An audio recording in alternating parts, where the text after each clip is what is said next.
Hello again folks, nice to have some time off over the Easter holidays and of course time for another recipe. This one is dead simple and not so well known. It's Thai crispy fried tofu with lemongrass. Like I say, not many ingredients, but we do have a few things to prepare before we fry it all up. We're going to have to prepare some liquid ingredients and we're also going to have to prepare a paste. Okay, so let's start with the liquid ingredients first. Probably the most important ingredient in this dish is some gravy. Okay, and I've got some leftover chicken gravy here. The better your gravy, the better this dish is going to be. Okay, you can see this is very gelatinous and it's from the last time I roasted a chicken. So next time you do have a roast, make a little bit extra gravy and save it because like I say, it's really gonna improve this dish a great deal. Let's put some in here. I'm not quite sure how much to use. I'll have to see how much I've got left over. For this dish, I think about 4 or 5 tablespoons should be good.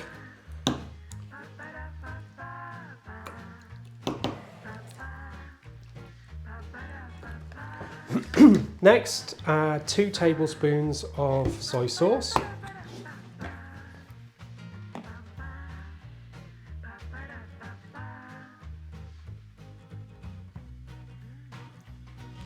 Use light soy sauce. I like to use Kikkoman because it has a higher alcohol content, and so it's just it cooks nicer. It's a bit winey when it's cooking. There we go. Good. And next, what I've got is this stuff is called black glutinous rice wine. You find it in most Asian supermarkets. It's like sake. It's made from fermented rice. Try and get the black one as dark as you can. This is a mixture of dark and white, but it's certainly good enough for this.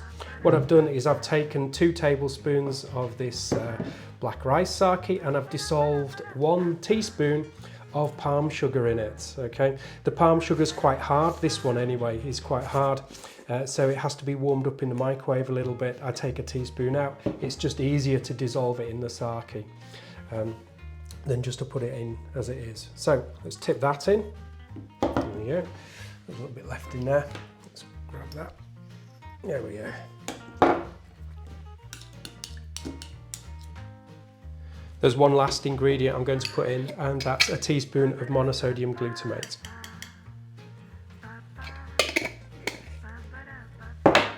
I'm going to give it a mix round. Okay. And as for the wet ingredients, that's all there is to it. Just like the wet ingredients, the paste is also extremely simple. We've got 4 medium shallots there, 2 fresh red chilies, 1 large fat stick of lemongrass, and about 2.5 dried red chilies. We're just going to pound them all up in this mortar and pestle. And as you know, this is the extra large mortar and pestle that I ordered to do the Thai green curry paste. Check out that video if you haven't seen it yet. As with any Thai dish, the larger the mortar and pestle, the easier it is to pound up the ingredients to make the paste. So it's worth investing. This wasn't very much. I'll put a link to it in the description. And yeah, there you can get them very easily off Amazon. So do get a large mortar and pestle. Anyway, let's get on with pounding up these ingredients. The first thing I've done to save myself some time is I actually ground up those chilies in my electric coffee grinder. To do that in a mortar and pestle, believe me, would have taken hours. The things like the chili pepper skin doesn't break up. It takes an awful lot of work, so it's better to chop it a bit more finely before you start pounding. So that goes in first. Then we're just going to again chop up these chilies, and I'm going to chop them quite finely before I put them in. I'm certainly not going to put them in whole. I won't go berserk because of course you do want to pound some of the flavour out of it, but at the same time you don't want to be there for hours and hours. So my advice is give it a little chop like this before you throw it in your mortar and pestle.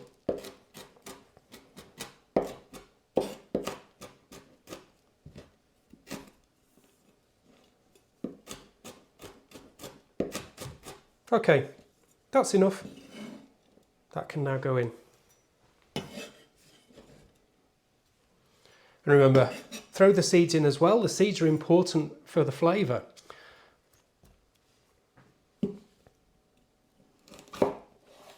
Next, of course, I'm going to slice up my shallots.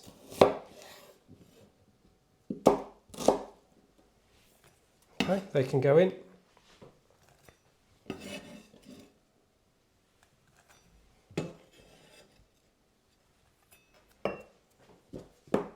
Lastly, it's just your lemongrass. You can remove the bottom, not this time because we don't need that. This is really fresh, so I'm going to leave that outside bit on. There's no need to remove that. Take off the top and bottom and slice it into rings.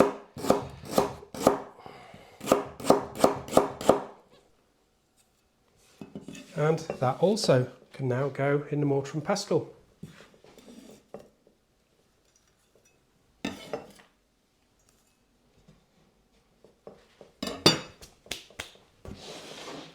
So that's it.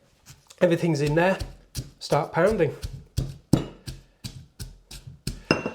As you can hear, it's going to be quite noisy pounding away on this table.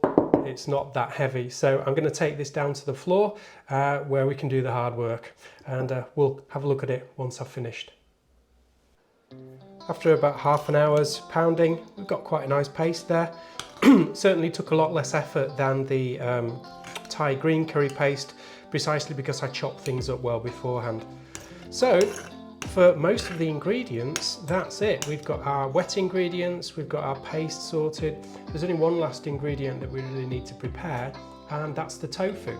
We're going to have a look at that now. Okay, there's one last thing we have to prepare before we start cooking, and that is the tofu itself. Now, you might have seen this in your local Asian supermarket. It's fried tofu. It looks quite spongy in the bag, and it is. But we have to do something before we can actually cook it. So let's open it up if we can. I'm just going to have to cut it open. It's going to be easiest. I've got about 170 grams here. I'll take a few pieces out. And you can see it's quite squashy. Okay, it has to be fried again before we can actually add it to our stir fry. So, and before we fry it again, we're going to cut it into cubes. We need to expose it. If you look inside, it's got a lovely porous honeycomb structure. We need to expose that because that's what's going to absorb all the flavour when we actually throw it into the pan with the other ingredients. So just expose that. So cube that size, I'll probably quarter it, yeah, like so. Once you've quartered them all, you're ready to start frying. I've got my oil heating up nicely here on the stove. We can just test it with a little bit. Yep, that's hot enough. So as soon as it sizzles, throw it all in the oil.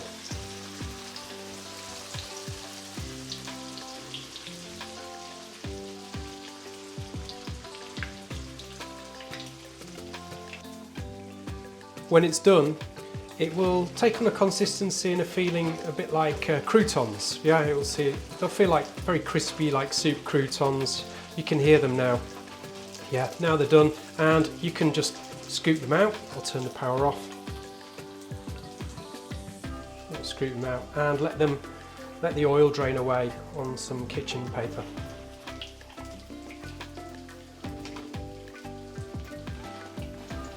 It's time to put everything together in the wok now.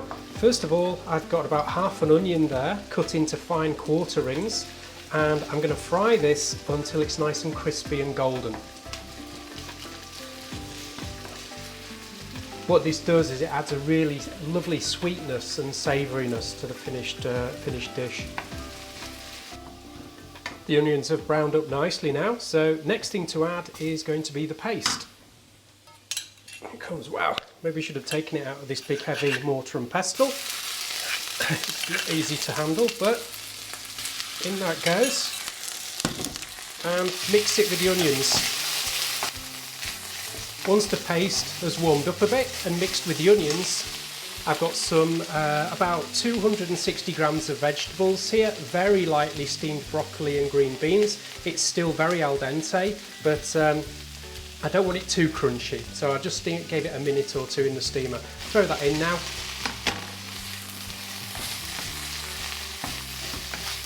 And stir it round, mix that in. That's really well mixed with the paste now, so we can now add our tofu. And again, mix it all in.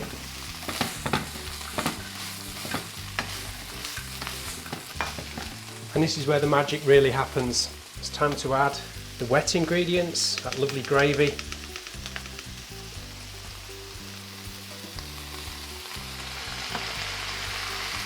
So it'll all get absorbed by the tofu.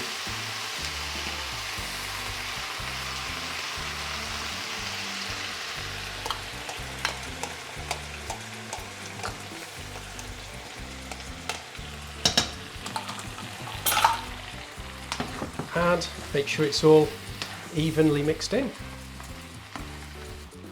And you can see we've got the right amount there. Underneath there should be minimal amounts of moisture. It does not want to be swimming in juice, yeah? Just enough to soak the tofu, and as it keeps cooking that will all soak up into the tofu.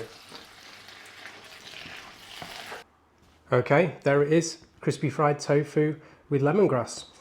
You can serve this in any number of ways. I like to serve it with noodles. But as you can see, a very, very quick and simple dish. And really delicious and fresh.